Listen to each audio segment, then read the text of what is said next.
On est dans la joie. C'est notre premier culte de l'an. Mais il ne faut pas que ce soit notre dernier culte de l'an. Il faudrait qu'on persévère dans la communion fraternelle.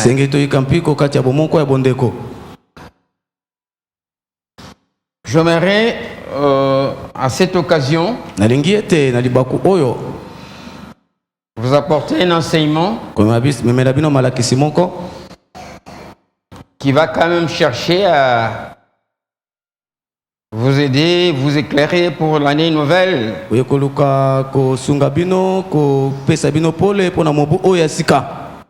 Pour la gestion de l'année nouvelle. Et nous l'avons intitulé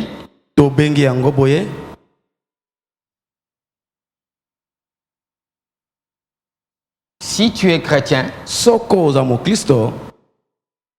tu as tout en Jésus-Christ.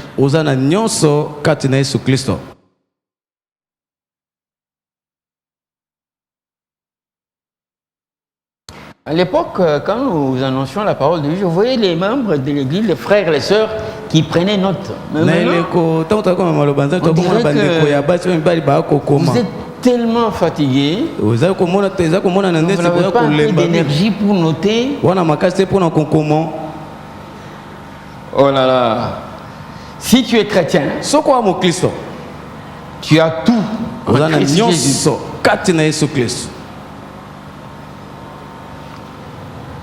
C'est ça les titres de l'enseignement de ce dimanche, ce premier dimanche de l'an.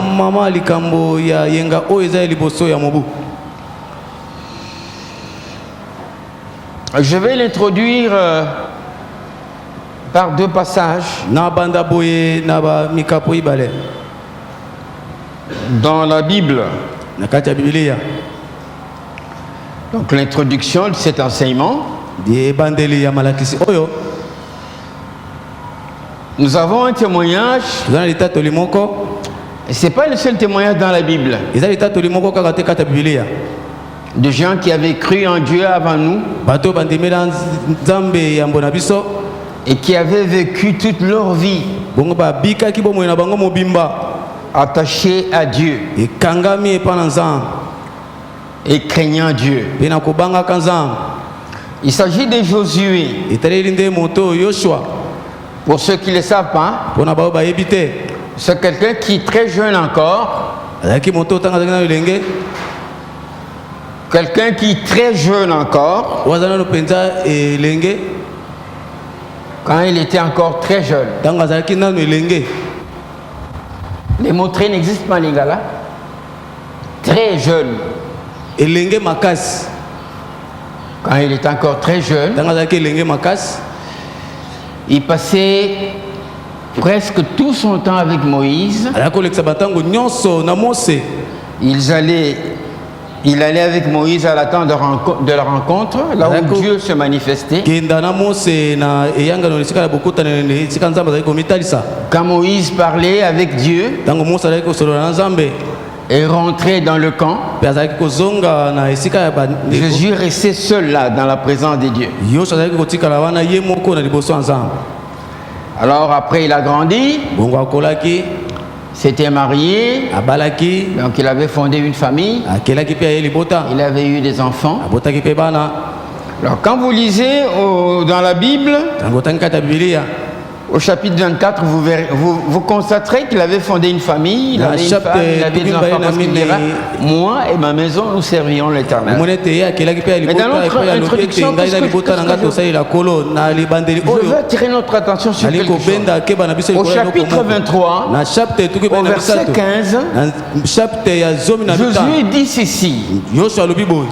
Il dit au peuple de Dieu, aux Israélites, constatez vous-même de toutes les bonnes paroles que l'Éternel, notre Dieu, nous a dites. Toutes se sont accomplies. C'est au chapitre 23, au verset 15. De même aussi, les menaces vont s'accomplir.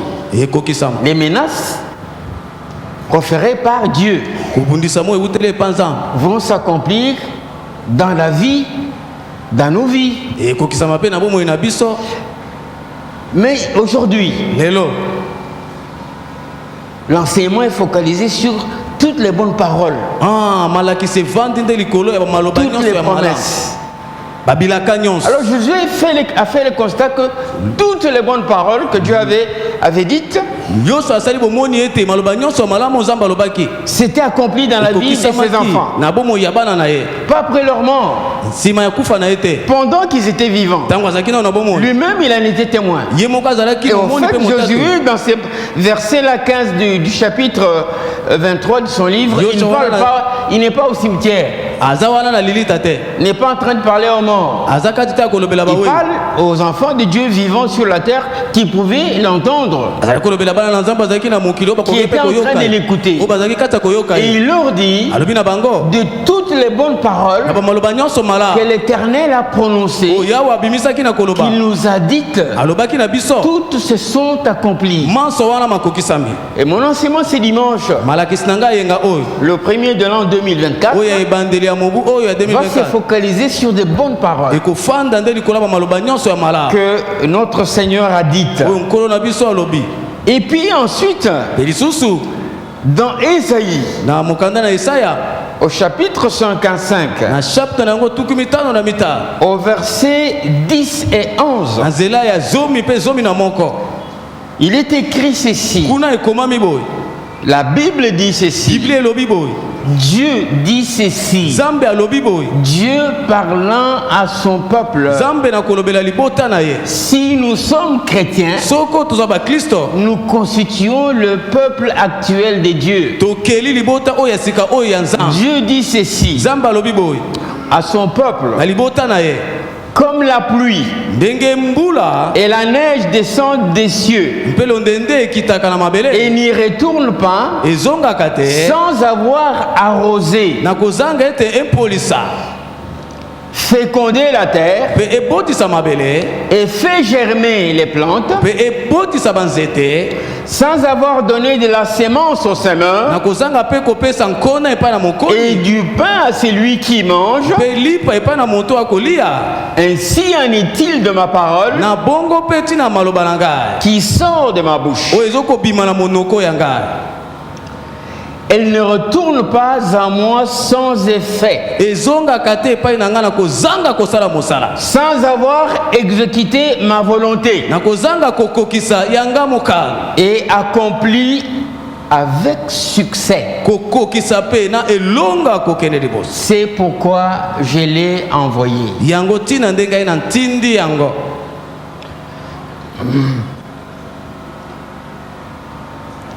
L'enseignement que je vais partager avec vous aujourd'hui,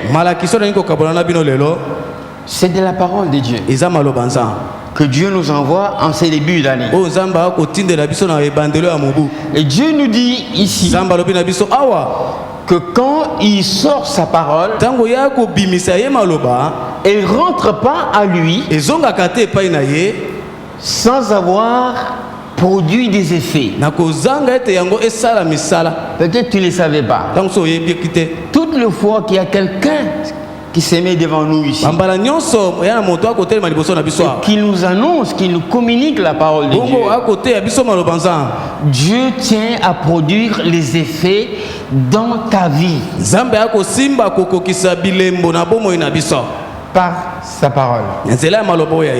Dieu tient à produire des effets spirituels, mais aussi des effets matériels, des effets financiers. Dieu tient à produire des effets et Dieu tient à le faire avec succès. Amen.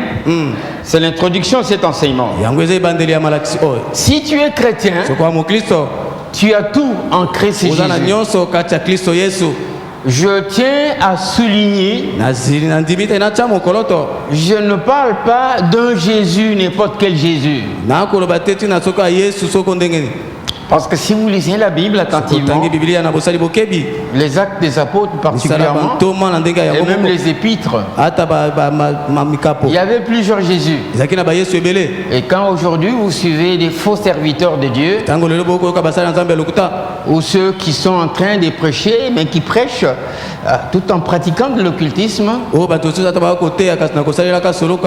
vous verrez qu'ils parlent de Jésus, mais en passant, mais ils ne disent pas Jésus-Christ. Soyez attentifs. Je suis en train de parler de Jésus-Christ. Si tu es chrétien, tu as tout en Christ Jésus ou en Jésus-Christ. 1. Voici Jésus-Christ en qui tu as cru. C'est réellement tu as cru en lui. Venir à l'église, c'est pour croire en Jésus. Il y a des gens qui viennent à l'église, mais qui n'ont jamais cru en Jésus-Christ, qui n'ont jamais donné leur vie à Jésus, mais qui viennent à l'église. Voici Jésus-Christ en qui tu as cru. Si tu es chrétien, ou toi qui es chrétien. Nous lisons un passage dans Colossiens, au chapitre 1er. Du verset 16 au verset 19. Je vous convie à lire tous les chapitres chez vous à la maison. Verset 16 au verset 19. Je vais lire dans la version du semeur. Car c'est en lui. En lui, là, c'est en Jésus-Christ. Nous pouvons relire en disant, car c'est en Jésus-Christ qu'ont été créées toutes choses dans les cieux, comme sur la terre. Les visibles et les invisibles. Les trônes et le seigneurie, les autorités, les puissances, c'est par lui, lui Jésus-Christ, c'est par lui, et pour lui Jésus-Christ, que Dieu a tout créé. Il est lui-même bien avant toute chose. Et tout subsiste en lui. Tout subsiste en Jésus-Christ. Il est lui-même la tête de son corps qui est l'Église.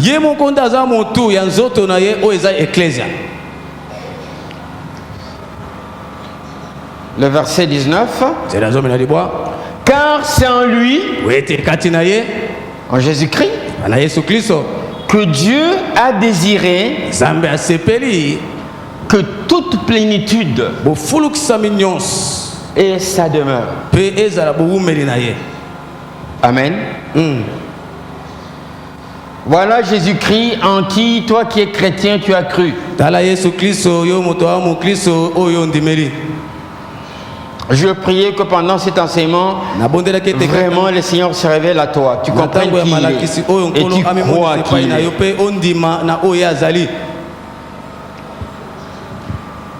Frères et sœurs, voilà pourquoi j'ai de la peine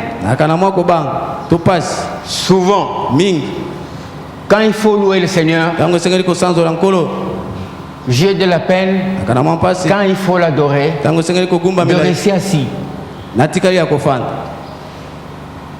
Sauf si je me sens vraiment fatigué. Un Seigneur comme celui-là, avec ce que nous venons de lire là, et bien de choses encore. Tout existe pour lui et par lui.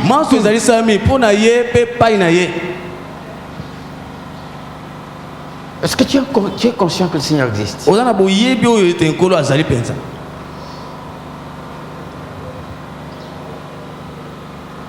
Est-ce que tu es conscient qu'il qu'il est pleinement vivant. Il était venu sur la terre, il avait vécu sur la terre environ 3 ans. Pendant ce temps-là, il y en a des hommes qui étaient avec lui, qui vivaient sur la terre à l'époque, avaient eu l'avantage de le voir avec leurs yeux physiques. Mais après ce temps-là, après qu'il ait accompli sa mission, il était rentré au ciel, dans sa gloire.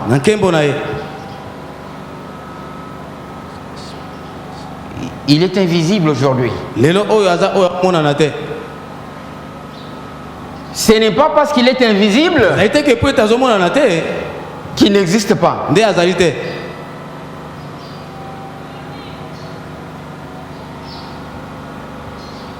C'est ainsi que j'ai entendu certaines personnes. Il y a un frère ou une soeur qui dit le Seigneur m'a parlé, le Seigneur m'a dit comme ça, comme ça. Et aussi ils exagèrent. Le Seigneur est vivant. Et il parle. Le Jésus là, en qui on a cru. Jésus. En qui tu as cru. Si tu es chrétien, nous comprenons que même les êtres spirituels, les autorités, parce que le trône, les puissances là, ce ne sont pas les puissances terrestres, ce sont les puissances célestes autour de Dieu. Il est dit que Dieu les a créés par lui et pour lui. Voilà pourquoi le nom de Jésus-Christ a un grand impact. Si tu les prononces avec conviction, si tu es vraiment en communion avec lui, ça produit ses effets. Je me rappelle d'une dame qui avait très peur même des cancrelats. Je me rappelle d'une dame qui avait très peur même de quand elle voit un cancrelat, elle crie. Et puis, une nuit, dans sa maison, elle se réveille, elle voit un gros rat qui était accroché sur le mur.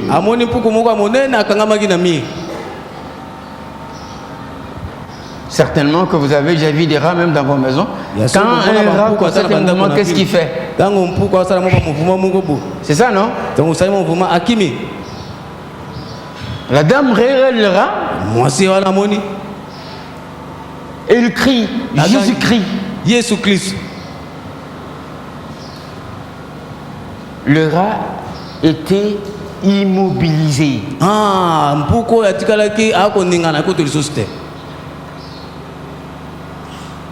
Est-ce que vous réalisez le privilège que vous avez d'avoir cru en Jésus-Christ?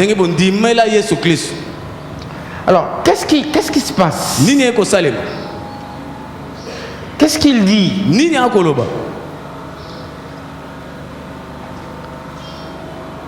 Il dit quelque chose de très important. Il le dit dans Jean au chapitre 10, au verset 10. Je vais lire toujours dans la version du Semeur. Il dit ceci: le voleur vient seulement pour voler, pour tuer et pour détruire. Moi, je suis venu afin que les hommes aient la vie, une vie abondante. Alléluia. C'est-à-dire que le chrétien, ce n'est pas quelqu'un qui doit mener une vie étroite, une vie sèche, une vie étroite, une vie restreinte. Si tu es chrétien, c'est-à-dire si tu as cru en Jésus-Christ, tu as tout en Christ. Et ici, la première chose, c'est quoi? La première chose que chaque chrétien a reçue, c'est la vie en abondance.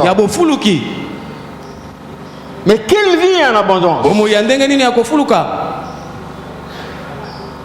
Était-il nécessaire que Jésus vienne sur la terre pour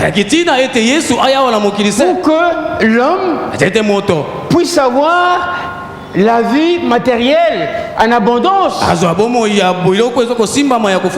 Il pouvait ordonner à partir du ciel et ça pouvait se faire.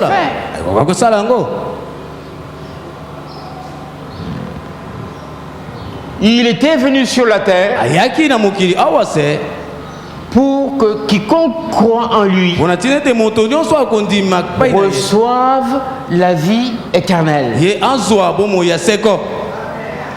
Alors, mais si quelqu'un reçoit la vie éternelle, c'est une vie étroite ou une vie abondante? C'est une question que je pose. Si la vie est éternelle, c'est qu'elle remplit l'éternité, donc elle est infiniment abondante. Et ça aussi, en tant que chrétien, nous devons comprendre. On ne peut pas, à cause de la mort physique, régner le Seigneur. Donc Jésus est venu pour que ceux qui croient en lui aient la vie. Mais lui-même va plus loin. La vie en abondance. Ça veut dire quoi? Ça veut dire que tout ce qui est spirituel, à commencer par la vie éternelle, mais le Saint-Esprit, on doit l'avoir en plénitude. On doit être une église où les gens sont remplis du Saint-Esprit. Et on doit être une église où presque tout le monde exerce au moins un don du Saint-Esprit. C'est ça la vie en abondance. La vie en abondance, c'est pas manger chaque jour, faire toujours les excès des tables.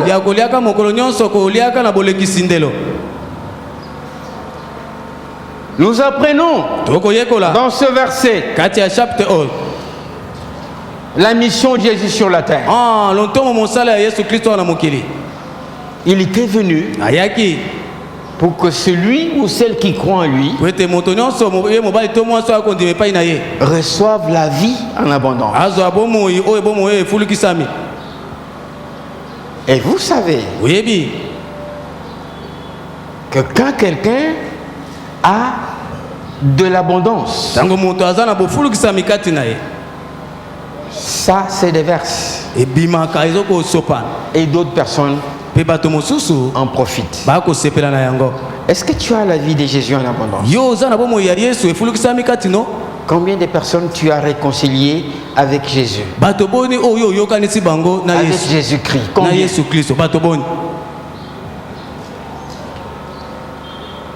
Jésus a dit ceci: le voleur ne vient que pour voler, pour égorger, pour détruire, pour tuer. Moi je suis venu pour que mes brebis aient la vie, et l'aient en abondance. Et quand Jésus parle ici, il nous révèle qu'il y a quelqu'un d'autre qui a une autre mission sur ta vie et sur la mienne. Jésus n'était pas venu sur la terre pour obtenir, pour arracher, demander, recevoir quelque chose. Jésus était venu sur la terre pour donner. C'est dommage si tu dis que tu es chrétien, que tu n'as pas compris que donner c'est dans la nature du Seigneur. Que tu dois limiter. Jésus était venu sur la terre pour donner.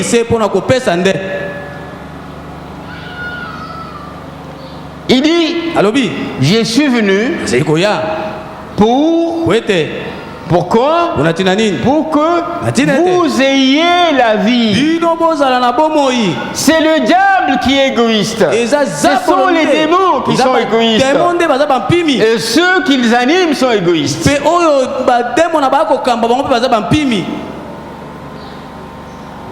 Jésus est généreux. Il est venu, il était venu sur la terre pour te donner la vie éternelle. Toi qui as déjà cru en lui. Jésus, en parlant comme ça, nous qui avons cru en lui, toi qui as cru en lui, il se place en faux face au voleur. Et le voleur, vous savez, Dieu, donc le créateur, Dieu est le créateur des hommes. Le créateur est le sauveur des hommes. Dieu n'est pas fou pour créer les hommes et puis pour les tuer. Non. Jésus-Christ, lui, il est venu sauver. Il est venu sauver, c'est-à-dire sauver de la mort, sauver du péché, sauver de la mort conséquente du péché. Jésus-Christ était venu pour donner. J'aimerais, à cette occasion, rappeler Hébreux 13:8 qui dit Jésus-Christ est le même hier, aujourd'hui, éternellement. Parce qu'il était venu pour que nous ayons la vie, pour que tu aies la vie avec abondance. Parce qu'il était le même hier, il est le même aujourd'hui, il est le même éternellement. C'est qu'aujourd'hui encore, il veut que tu aies la vie en abondance. Amen. Alors, les voleurs et les destructeurs, qui sont-ils? Le voleur en chef, c'est le diable.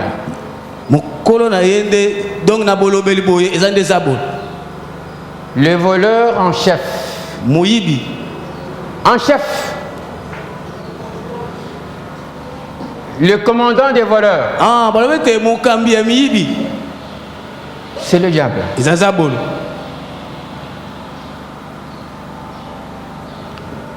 Je vais vous donner quelque chose de pratique et de concret. Une observation dans la société. Dans notre société ici, dans la plupart des cas, on a vu que des personnes qui sont dans la sorcellerie. Ça s'accompagne aussi avec le vol. Les enfants qui sont dans la sorcellerie volent trop. Oui, il y a des gens qui peuvent voler, c'est une œuvre de la chair. Mais ceux qui sont dans la sorcellerie volent trop. L'ennemi, les démons, la sorcellerie, les poussent à voler.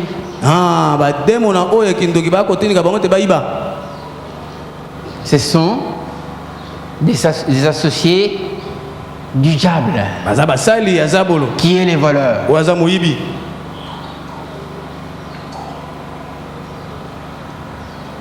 Est-ce que tu sais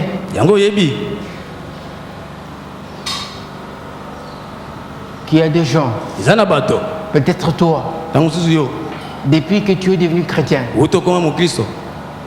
plusieurs fois, le Seigneur t'a béni. Et que le diable t'a volé cette bénédiction-là. Parce que tu t'es retrouvé dans la distraction. Jésus dit, et ce qui est grave, parce que dans les contextes où nous sommes ici, quand Jésus dit, je suis venu pour que vous ayez la vie en abondance, et il parle du voleur qui vient voler, qui vient détruire, qui vient égorger. Voler la vie. C'est triste de le dire. Il y a des théologiens qui discutent et tout ça.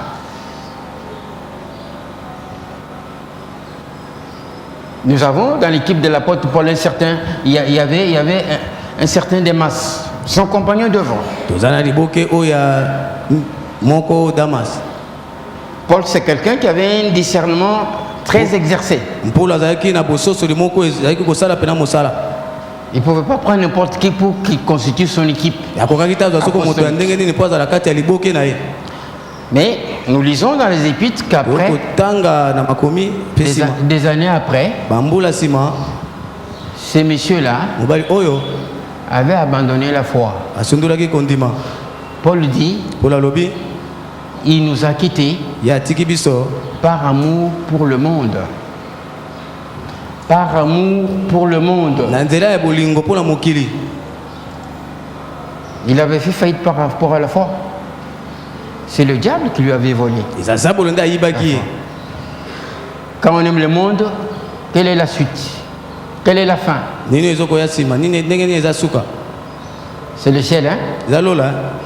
C'est le ciel dans la gloire avec Dieu. On a vécu en aimant le monde, le système du monde, les choses du monde, on finit dans la gloire éternelle avec Dieu. Non.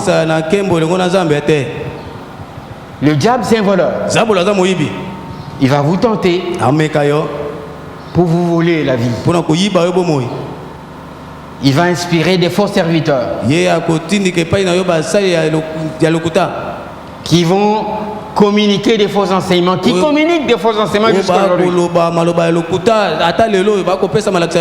pour vous voler la vie. La vie en abondance que Jésus a donnée. Soyez très prudents et très vigilants. Ce sont des destructeurs. Voleurs. Et un voleur, c'est un destructeur. Le voleur est toujours envieux. Quand il voit quelqu'un avec quelque chose, et le voleur est très égoïste. Il veut que cela lui appartienne. Et je bénis le Saint-Esprit. On va voir ça plus loin parce que le passage que je voulais écouter autour de ça, il y a le passage qu'il a exploité au moins la Sainte Seine. Frères et sœurs, nous sommes en train d'avancer. Jésus, comme nous avons dit, il était mort, il était venu sur la terre, il était mort à la croix, afin que ceux qui croient en lui puissent avoir une vie abondante. La vie abondante, c'est une vie de liberté. Une vie de liberté. Ce n'est pas une vie d'assujettissement. Assujettissement à ce qui n'est pas conforme à la volonté de Dieu. Assujettissement aux hommes qui pensent qu'ils sont formidables, qui pensent qu'ils ont votre vie entre leurs mains parce qu'ils ont l'argent ou ils ont le bien matériel. Non! Ta vie est entre les mains du Seigneur. Si tu es chrétien. Si tu viens seulement à l'église et que tu n'es pas chrétien, ta vie n'est pas entre les mains du Seigneur. Répands-toi. Tu as tout en Jésus-Christ. Crois en lui. Je disais ceci. La mission des voleurs avec leur capital, le diable, c'est non seulement voler la vie, non seulement empêcher les hommes d'accéder à la vie abondante que Jésus donne, mais c'est aussi voler des bénédictions. Il y a des gens que le Seigneur a touchés et guéris, qui ont perdu leur guérison parce qu'ils n'ont pas été attentifs. Après leur guérison, le diable les a manipulés, il les a entraînés dans des voies que le Seigneur n'apprécie pas. Il a volé. Il y a des gens à qui le diable a volé leur bonheur dans leur couple. Ils étaient très heureux. Dans leur famille, ils étaient très heureux. Que le diable a volé, ou que les esprits impurs ont volé. Ce sont des voleurs. Oui, ce sont des voleurs invisibles. Mais il y a des voleurs visibles. Ce sont les mêmes agents invisibles là, des esprits méchants qui rentrent dans certaines personnes, dans nos familles ou autour de nous, qui vont travailler pour vous voler la paix et la joie, pour bloquer votre promotion dans ce que vous faites. Ce sont des voleurs. Le diable, je vous dis ça, il y a des gens qui sont distraits, ils vont se faire initier dans ceci ou dans cela, soi-disant parce qu'ils vont devenir ceci ou ils vont devenir cela. Je veux vous dire ceci, c'est dimanche, au début de cette année. Si le diable peut te donner 10, il va récupérer chez toi 20, 30. Si c'est dans le domaine financier, il va récupérer ton argent. Peut-être pas dans l'immédiat, hein? Peut-être vers la fin de ta vie. Peut-être tu peux garder cet argent-là. Mais après toi, tes enfants ne vont pas en jouir. Les gens vont les regarder, bon, c'est les enfants de tel. Mais pourquoi ils sont comme ça? Leur mère était comme ça, avec ça. Leur père comme ça. Mais même si tu n'arraches pas l'argent, il va te créer beaucoup d'autres problèmes de ton vivant sur la terre. Mais le Seigneur n'est pas comme ça. Vous savez, pour que nous comprenions très bien la mission du diable, c'est qu'il fait. D'abord, la Bible appelle le méchant. Quelqu'un qui est méchant, il n'aime pas donner. Nous sommes d'accord? Est-ce que nous sommes d'accord? Si tu ne réagis pas, c'est que tu es méchant, tu réalises que toi, tu n'aimes pas donner. Quelqu'un qui est méchant n'aime pas donner. C'est quelqu'un qui ne partage pas. C'est quelqu'un qui n'est pas généreux. Il va se replier vers l'argument, non, je n'ai pas assez pour moi-même, non. La Bible montre les chrétiens qui étaient à Macédoine, qui étaient très pauvres. La Bible dit clairement qu'ils étaient très pauvres, mais ils donnaient au-delà même de ce qu'ils pouvaient.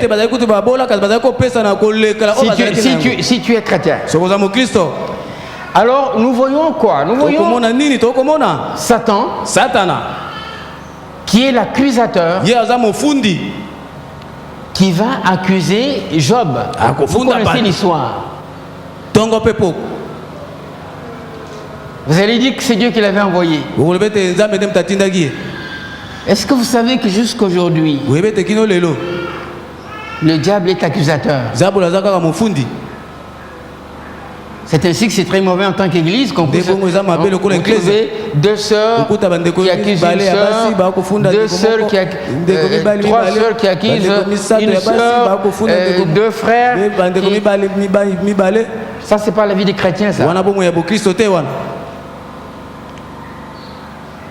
Le diable, c'est l'accusateur. Et il le fait pour voler les bénédictions. Pour voler les bénédictions. Alors, les voleurs, ils ont le sort. Ils ont la mission de voler la vie, de détruire la vie des hommes. Ils ont la mission de détruire le travail des hommes, les affaires des hommes. Ils ont la mission de détruire le bonheur en créant des tensions entre le conjoint, entre les enfants, dans la famille. Ils ont ça comme mission. Ils volent. Ils volent la paix. Ils volent la joie. Quel est leur sort? Dans le passage qui a été coté pendant la Sainte Seine, 1 Corinthiens chapitre 6, au verset 9 et 10, qu'est-ce qui est dit? Il est parlé de l'héritage du royaume des cieux. Frères et sœurs, toi qui es chrétien, tu as un héritage terrestre. C'est-à-dire un héritage dont tu dois jouir pendant que tu es sur la terre. Et si tu accèdes à cet héritage-là, tes enfants après toi vont bénéficier de cet héritage. Tes petits-enfants pourront bénéficier après toi. Il y a un héritage terrestre. Et il y a un héritage dans l'éternité. Alors les voleurs, quel est leur sort? Il est dit dans ce passage-là que, au verset 9, bon, il y a la liste, hein, mais moi je vais ressortir ce qui nous concerne pour cet enseignement. Il est dit, ils n'hériteront pas du royaume de Dieu. J'ai dit, si tu es devenu chrétien, tu dois déjà commencer à jouir de ton héritage d'enfant de Dieu aujourd'hui sur la terre. Le bonheur, le bonheur, la paix. Si tu as fondé une famille, l'harmonie dans ta famille, l'amour dans cette famille-là, la paix dans cette famille-là, la nourriture, la nourriture. Ah, Molia. Merci. Les vêtements. Bilamba. Toutes ces choses-là. Mais les voleurs, leur sort, c'est pas, ils n'ont pas d'héritage. Vous savez pourquoi? Oui, pour l'année. L'héritage, c'est pas ce que tu gagnes. L'héritage, c'est quelque chose qui t'est légué. Qui t'est donné. Mais le voleur se sert déjà, non? Quand tu vois l'argent de Dieu, tu sais ce que tu dois faire avec ton argent par rapport à Dieu, à son œuvre. Tu ne veux pas céder à Dieu. Quand tu vois l'argent des hommes, comment tu veux hériter de ce que Dieu veut te donner?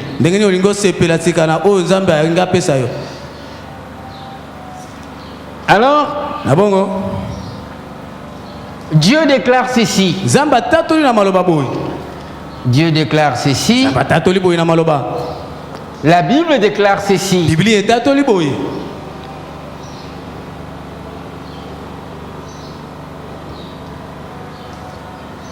J'ai lu dans la version du Semeur. Colossiens 2, verset 10. Si vous n'avez pas la version du Semeur, s'il vous plaît, je voudrais que vous suiviez ces textes-là, c'est plus clair pour la plupart d'entre nous. Et par votre union avec lui, vous êtes pleinement comblés. Car il est le chef de toute autorité et de toute puissance. Je reprends. Et par votre union avec Jésus-Christ, par votre union avec Jésus-Christ, vous êtes pleinement comblés. Car il est le chef de toute autorité et de toute puissance. Et Louis II dit, vous avez tout pleinement en lui, qui est le chef de toute domination et de toute autorité. Ça, c'est un mensonge. Je suis devenu chrétien depuis longtemps, mais je suis exposé à tout un tas de besoins. Je suis exposé à tout un tas de besoins. Comment on peut dire que je suis pleinement comblé? Ça, c'est du mensonge. Dieu n'est pas un homme pour mentir.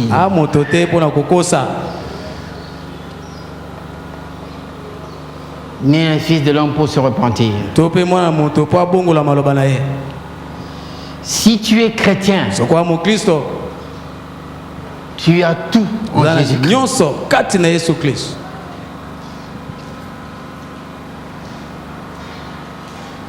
Est-ce que tu crois que la parole de Dieu est la vérité? Qu'est-ce que nous avons lu dans Isaïe au chapitre 55? Au verset 11, Dieu dit que ma parole, elle ne sort jamais en vain. Elle ne revient pas à moi sans avoir accompli ma volonté. Dans ce passage, Dieu nous dit à toi et à moi que nous avons tout pleinement en lui. Nous n'avons pas tout pleinement en lui par nos jeûnes et nos prières. Nous avons tout pleinement en lui par la communion de chacun de nous avec Jésus-Christ. C'est ce que le texte dit. C'est ce que le texte dit. Et par votre union avec Jésus-Christ, avec lui. Est-ce que tu es chrétien? Alors tu es en union avec Jésus-Christ. Alors tu as droit à tout ce que Dieu donne, tout ce que Dieu a déjà donné. Mais pourquoi est-ce qu'il y a autant de choses qui manquent? Vous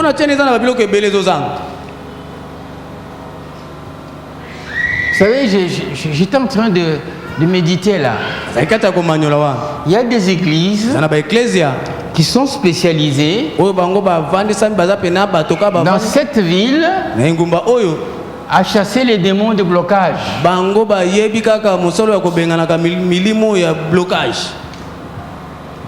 Mais ces gens-là, avec qui ils font des jeûnes de 30 jours, de 40 jours, de 20 jours et tout ça, et puis ils chassent les démons de blocage. Ils chassent les démons de malédiction. Je ne sais pas, hein, je n'ai pas lu qu'il y a un démon de malédiction. La malédiction, ce n'est pas un démon, la malédiction, c'est une conséquence. C'est une conséquence du péché. Vous êtes d'accord? Mais vous voyez, dans ces milieux-là, les gens restent toujours avec les mêmes problèmes. Avec les mêmes problèmes. Mais ils ont chassé les démons de blocage des années et des années. Mais qu'est-ce qui se passe? Oh, nous avons lu le passage d'un Colossien là. Toute la plénitude demeure en Jésus-Christ. Nous avons lu là qu'il n'y a pas une autorité spirituelle. Il n'y a aucune puissance spirituelle qui peut résister à la puissance de Jésus-Christ. Et donc ce verset 10 de Colossiens 2, il est dit que vous avez tout. Vous êtes comblés en toutes choses. Car Jésus est le chef de toute autorité et de toute puissance. Mais qu'est-ce qui ne va pas? Est-ce que Dieu nous ment? Est-ce que la parole de Dieu c'est du mensonge? Non. Dans l'évangile de Jean, au chapitre 1er, il dit que la grâce et la vérité sont venues par Jésus-Christ. Au chapitre 17, Jésus s'adressant au Père, il dit, priant pour nous, ceux qui avaient cru en lui pendant qu'il était sur la terre, et nous qui croirons, qui devrait croire après cela. Le texte est là dans la Bible, il dit, sanctifie-le par la vérité, ta parole et la vérité. Josué 23, verset 15. De toutes les bonnes paroles que l'Éternel a dites, toutes se sont accomplies. Alléluia. Amen. Frères et sœurs, je vous apporte cet enseignement au début de cette année. Je ne sais pas si tu l'as fait. Je voudrais que chacun, quand tu vas rentrer chez toi, que tu prennes un carnet, que tu notes les choses que tu veux que le Seigneur te donne cette année. Que tu notes ça clairement. Parce que le Seigneur est disposé à te les donner. Parce que si tu es vraiment chrétien, Jésus a tout. La puissance, les provisions, les stratégies, les richesses, tout, la compassion, l'amour pour toi, tout, il prend soin de toi, il t'a pris en charge, il va continuer à te prendre en charge cette année. Tu notes ça. Et tu commences à prier pour demander, pour lui demander l'accomplissement de ces choses-là. Nous sommes ici. Nous constatons quoi? Parce qu'il y a des gens qui ne réalisent pas. Laissez-moi vous dire tout à l'heure là. Pendant qu'on était en train d'adorer le Seigneur, ce que j'ai reçu comme pensée, et c'est très important. Le Seigneur m'a dit ceci: chacun de vous sera béni selon sa compréhension et sa confiance de la dimension de ma puissance, de la dimension de mes richesses. Et mes richesses sont infinies, ma puissance est infinie. Chacun de vous. Ce sont ceux-là qui sont des chrétiens un peu distraits, qui ne veulent pas s'enraciner vraiment, avoir la révélation de Jésus-Christ en qui ils ont cru, qui voient des promesses. Ça c'est une promesse. Vous avez tout. Et par votre union avec lui, vous êtes pleinement comblés. C'est une promesse. Qu'aucune force ne peut s'opposer à ce que tu vives la plénitude, à ce que tu vives la vie en abondance. Aucune force, aucune autorité, aucune puissance. On entend ça, ça par là. On laisse le diable nous les voler par là. Et puis on continue. Et puis on change d'église. Et puis on quitte là où c'est l'évangile, le vrai qui est annoncé. On va chez les charlatans parce que ça brille là-bas. On va, on fait quelques réunions, on revient ici. Et rien que ça, ça vous bloque. Parce que quand vous allez dans des milieux où c'est pas le Saint-Esprit qui est en train d'agir, vous vous bloquez vous-même. vous en ressortez avec quelque chose. Alors quelque chose de négatif. Parce que ce sont des esprits voleurs qui travaillent dans ces milieux-là. Et quand tu rentres dedans, tu te places sur leur autorité. Et tu mets de côté l'autorité de Jésus-Christ. Parce que ce n'est pas une église qui bénit. Parce que ce n'est pas une église qui pourvoit aux besoins des âmes. Parce que ce n'est pas un serviteur de Dieu.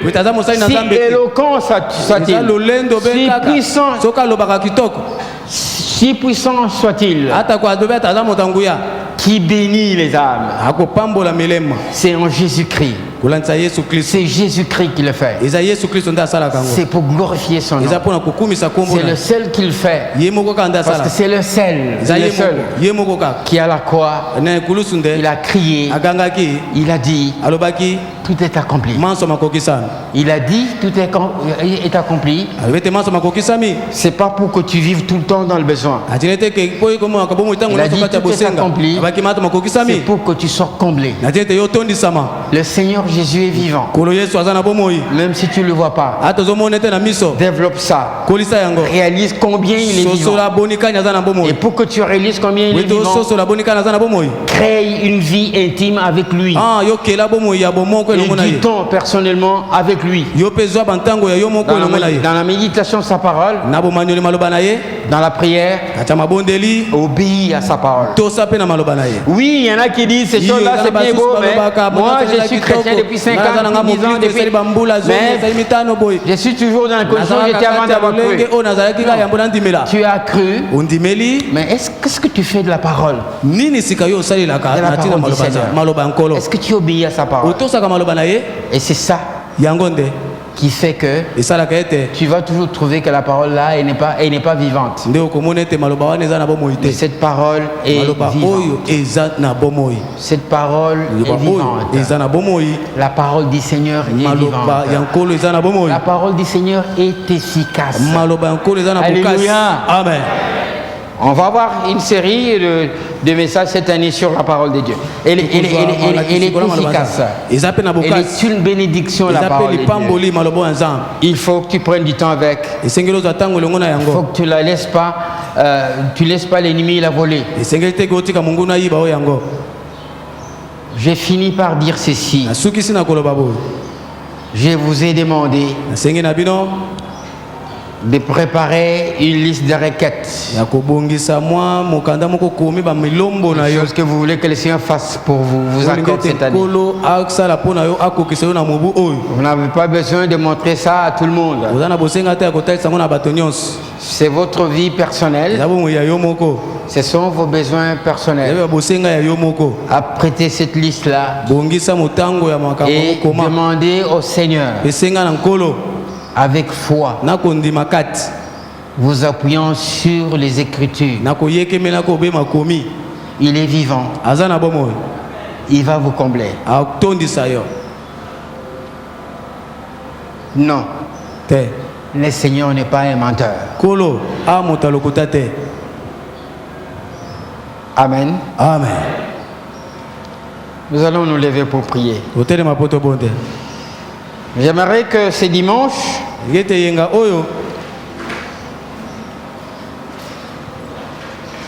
demande les choses que tu veux au Seigneur pour cette année. Si tu avais demandé certaines choses l'année passée et que tu ne les as pas eues, ne te lasse pas. Ne sois pas découragé. Demande ce que tu veux demander au Seigneur. Nous venons de lire qu'en union avec Jésus-Christ, tu as tout pleinement. Prions.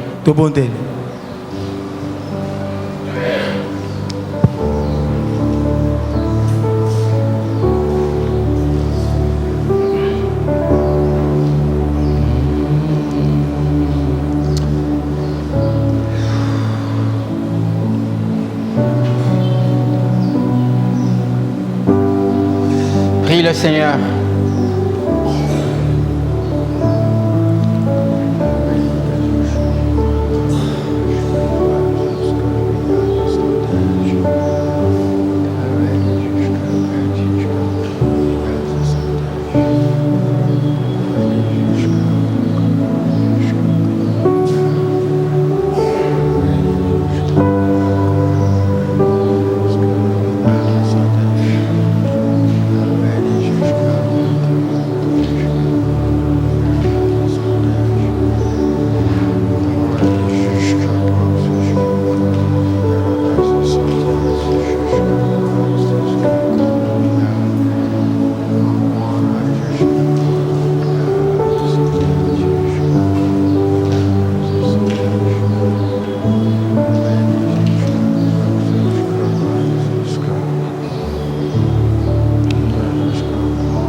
Seigneur,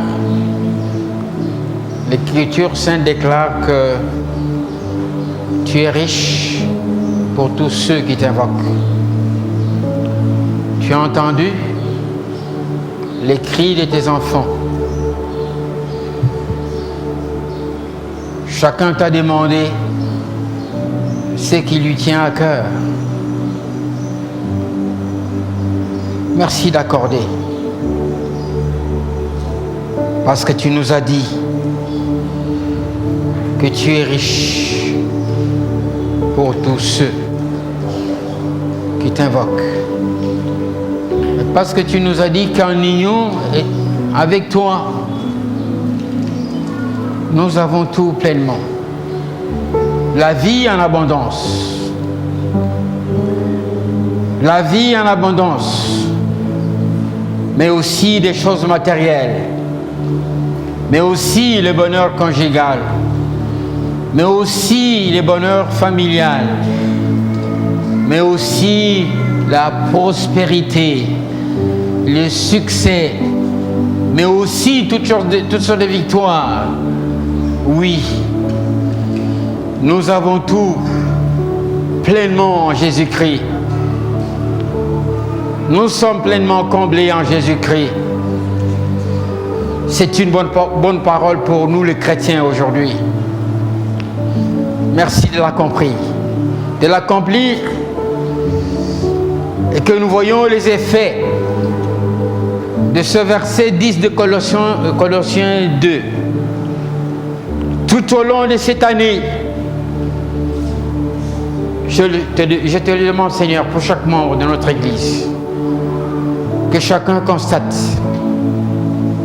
que tu as pourvu, que tu as réagi, que les barrières qui ont résisté l'année passée devant mes frères et sœurs soient brisées. Je brise ces barrières-là dans la puissance et l'autorité de notre Jésus-Christ. Que les portes qui étaient fermées, qui donnent accès au progrès,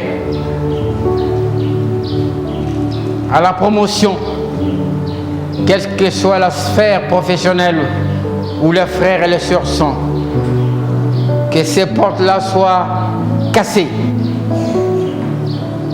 et que les frères et les sœurs, cette année, évoluent, aillent de l'avant et réalisent que c'est Jésus-Christ, c'est toi, Seigneur, qui l'a fait. Parce que c'est en union avec toi qu'ils vont accéder à ces choses-là. Et on verra et on dira que Jésus-Christ est vivant. Merci. Que ta grâce puisse surabonder dans la vie de chaque frère, chaque sœur, dans le foyer de chaque frère, chaque sœur. Que ton succès soit le partage de chaque couple, de jeunes comme des adultes. Merci Seigneur. Louange et gloire à toi. Amen.